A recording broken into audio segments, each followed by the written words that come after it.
On this episode of the Ask Mike Reinold Show, we try a completely different approach. We're going to turn the tables on ourselves. We've all picked names out of a hat, and we're going to ask each other questions this time. So you get to hear some insightful conversation. I think it's pretty good. Big props to MikeScaduto.com for giving us our idea for this episode, and I hope you guys enjoy. The Ask Mike Reinold Show. Helping people feel better, move better, and perform better.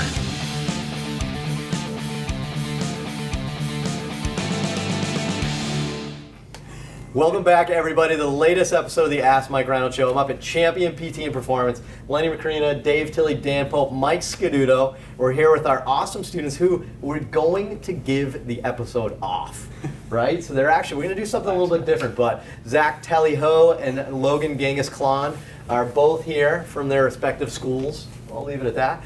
And we're going to do a little bit of a different episode today. So our new physical therapist at Champion, Mike Scaduto, who from MikeScaduto.com, by the way, he had an idea for a new episode. Mike, why don't you share with everybody what we're going to do with this episode? Yeah, so I guess we love getting your questions, and we love answering your questions and all that, but I think we often run questions by each other on a day-to-day basis in the clinic, and just wanted to give us like a platform to kind of share questions we ask each other, and maybe ask some questions that we found interesting to like learn about our coworkers a little bit. Dig it. So. I love it. All right, so we're going to ask each other questions. So how do we do this, Mike? Tell them what we did. How do we figure out who was asking who? We randomly picked a name out of a hat. Secret Santa. We're going to do Secret Santa. Randomize the study. Stratified. So we picked names out of a hat to see who was going to get who. And I don't know if we all know, right? I mean, some of us don't know who we have. I don't know. You don't know who has you. Who has me? Yeah, so we don't know, but we're going to ask some good questions. So we're going to ask the questions. We're going to turn the table on ourselves, I guess, today. One of you will go down the room this way. We'll go that way. But okay. Leonard. Yeah. Start it off. Who'd you get? I got Kiefer, who is not here today, so we'll move on. All right, so tell you what. So if you had Kiefer. I would have asked Kiefer. KieferLammy.com. I would actually go and unsubscribe to his email since he's not here.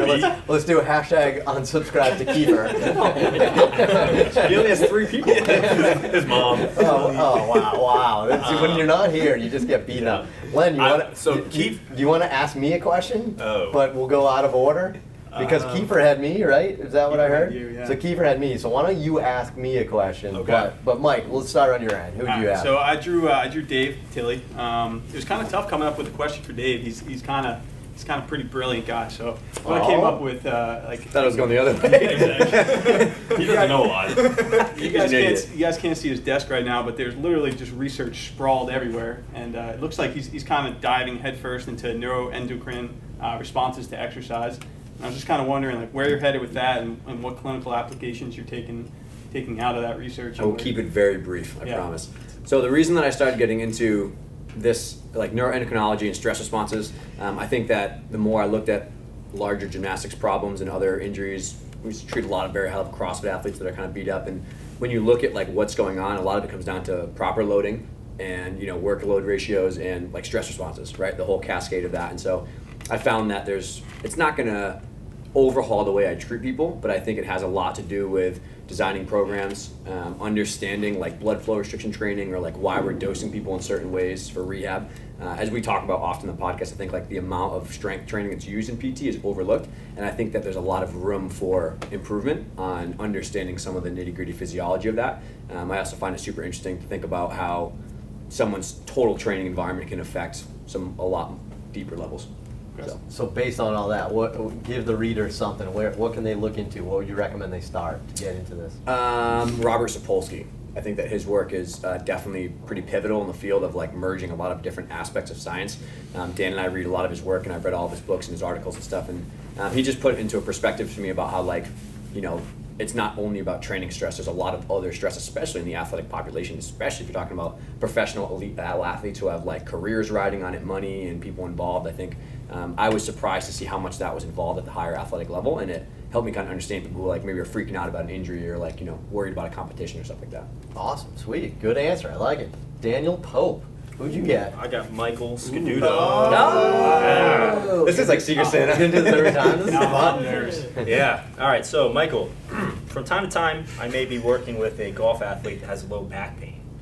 I feel like that's a fairly common thing. Would you tend to agree? Yeah, I'd say Is that it? It's a yes, no question? I feel like I feel like they rehearsed this. It is quite common. Yes, next question. Yeah, you guys definitely talked about this ahead of time. All right, keep Well, I'll give you the whole question.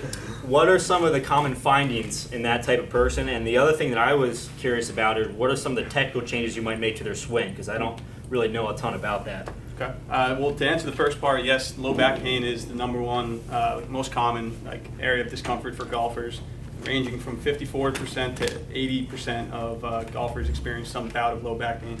So yeah, pretty common. The majority of golfers. Kind of what we find, and typically you want to start with the subjective history. So overuse is the number one risk factor for developing low back pain.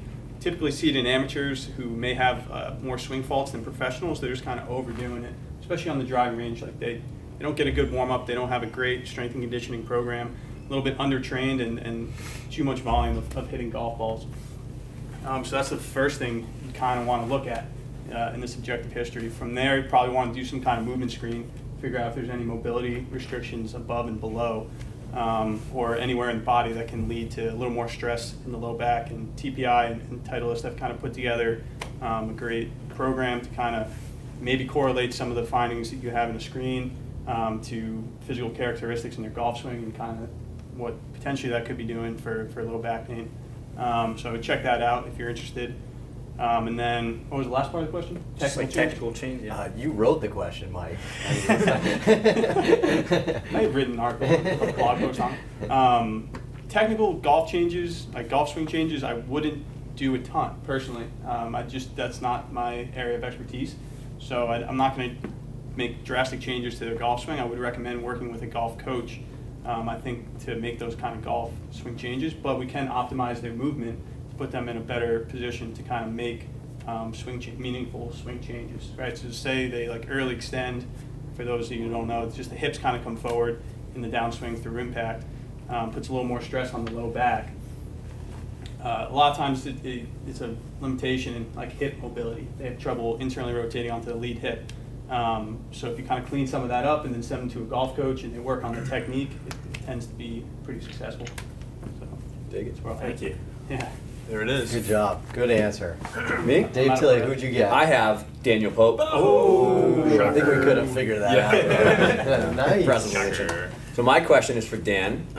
I would say that the thing that I think you kind of know the best or the most about is kind of some of the in-between gray area between the advanced rehab stage and kind of the strength conditioning performance realm. And so I'm curious to know your thoughts on returning to impact for ACL, knee, kind of hip stuff. I think that you've studied a lot of Lee Taft's work and some other stuff from your strength conditioning background. How do you kind of approach because they're usually not in pain, they're usually I want to start doing some more aggressive stuff, and we kind of have a system that we've known from Lenny and Mike, which is a lot of things, but how did you kind of tweak or add things in based on plyometrics? Yeah. So I think a little bit of it's going to have to come down to what the surgeon's comfortable from a tissue healing perspective. So it's not like you can go okay, week 2 we're going to go do some jumping. In general, that may start between 3. I mean, it's not all okay, this person can single leg deadlift, let's go jump. But if they're around 3 to 4 months or so, I think leading up to being able to jump, change of direction, that type of thing, we probably should display if they're able to do things like single-legged squat well, single-legged deadlift on one leg really well, then you have some good symmetry between the two.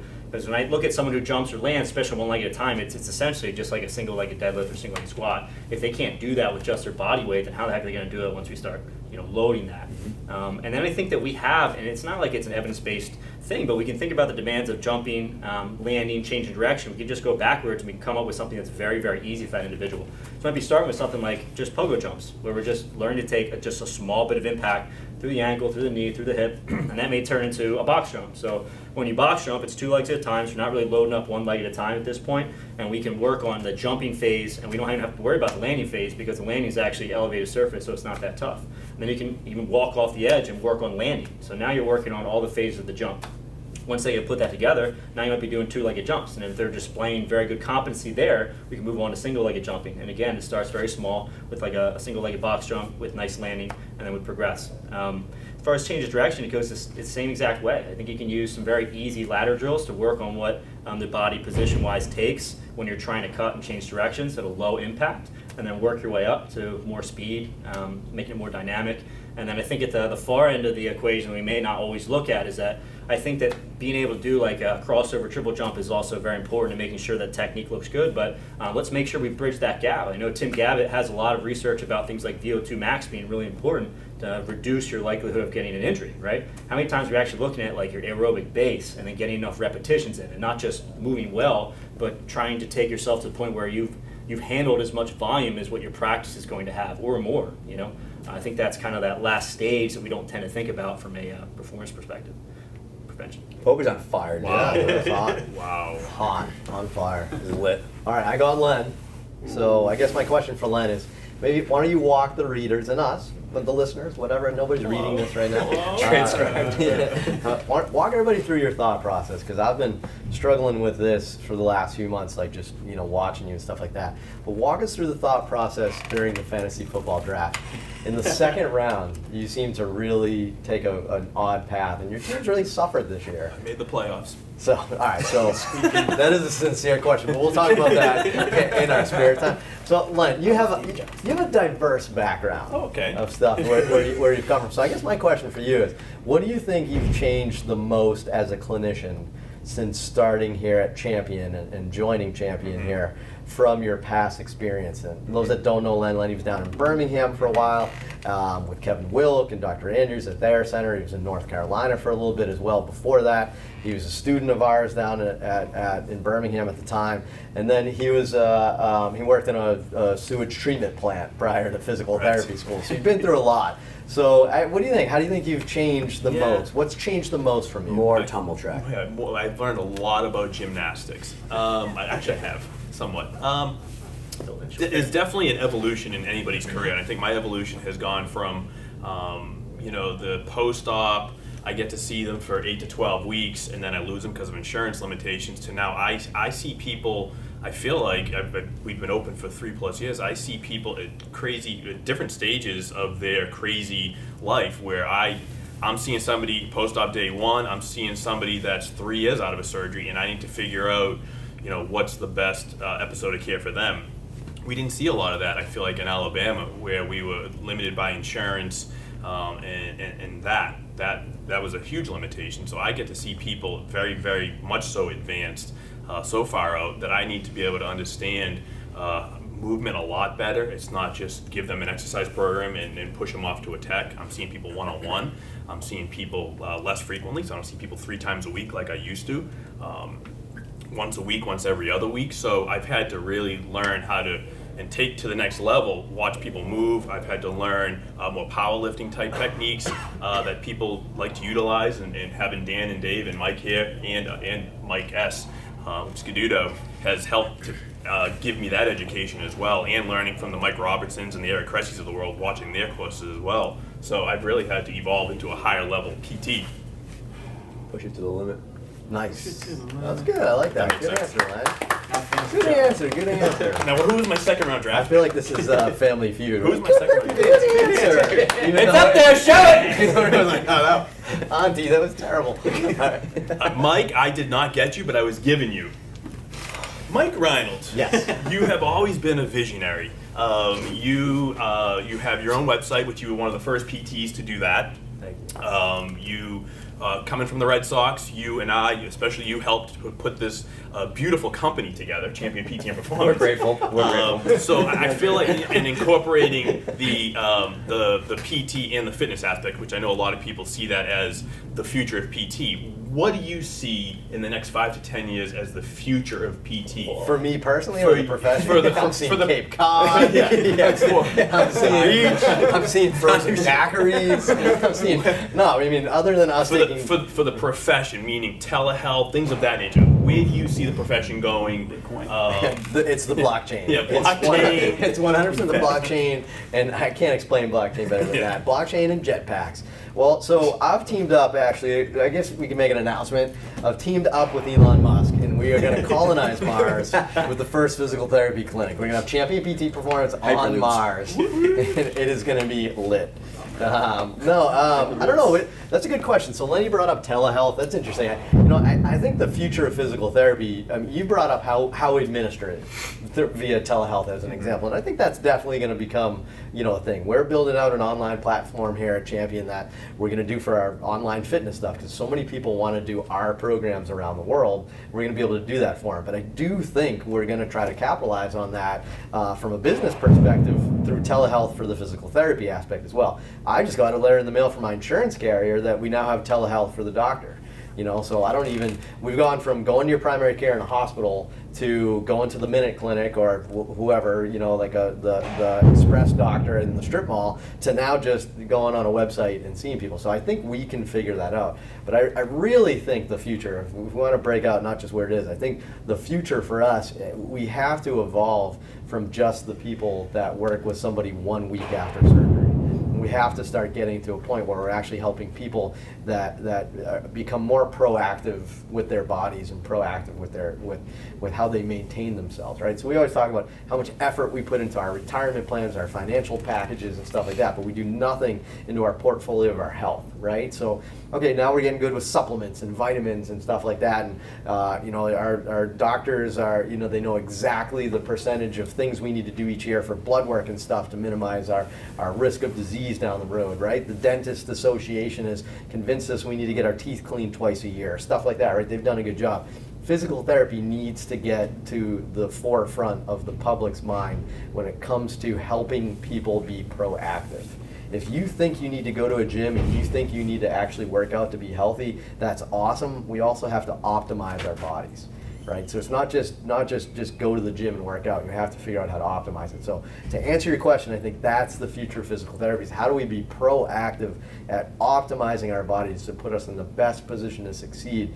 And I think that's going to really be what makes a difference for us as a society too, that we can actually now, we can focus and shift our focus on proactive care instead of retroactive health care, when it comes to physical therapy. We're getting there with other disciplines. We need to get there with physical therapy.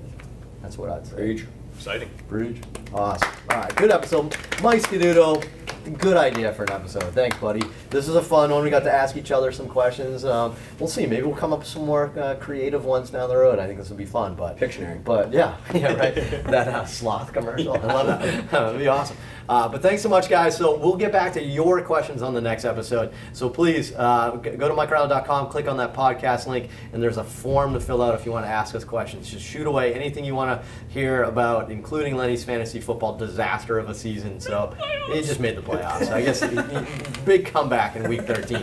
But anyway, but thanks so much, guys. We appreciate it. We'll see you guys on the next episode.